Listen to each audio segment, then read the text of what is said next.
Speaking of money, this morning we're following up on projects out of Monroe County. For years, people there voiced frustrations about possibly contaminated water, especially in Juliette, and poor internet access. There are 2 projects to solve these problems, but they need the help of the federal government. Taylor Hicks joins us this morning with details on where that money is coming from. Good morning, Taylor. Good morning, Caitlin and Wanye. Monroe County commissioners voted to use $5 million in federal local fiscal recovery funds to finish up 2 of their major projects. They are phase 3 of the Juliette waterline expansion project and the county's internet expansion project.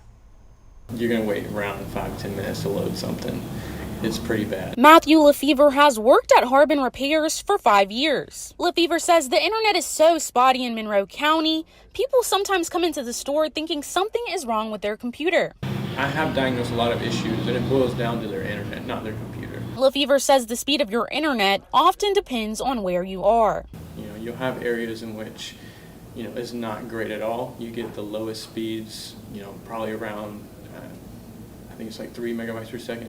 Monroe County commissioners have been working with 2 electric providers to bring high-speed internet access to all parts of the county. With the pandemic, it became so clear how, just sort of the disparity of people that have internet and those that don't. And rural America has really took a beating this year without having internet. Commissioner George Amami says the county will use $5 million in federal funds to finish paying off the project and to complete phase 3 of the Juliette waterline expansion project. If you were following along with what happened in Texas with their freeze over the winter and it shut down a lot of plants, and one of the biggest things that happened was it shut down a plant that makes a resin that goes into all the water pipes. Imami says the price of the resin turned a $16 million water project into a $22 million one.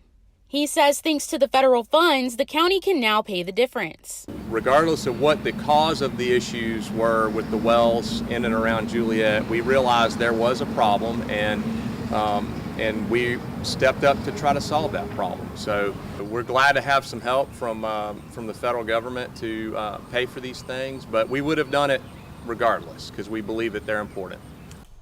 Commissioner Amami says that they expect the water expansion project to wrap up within the next 8 months, and as for the internet expansion project, they expect it to wrap up by the end of July 2022. Wanya and Caitlin, back to you. Thank you, Taylor. Glad to have you here on the morning show this morning as well. According to commissioners, the federal funding has to be used by the end of 2024.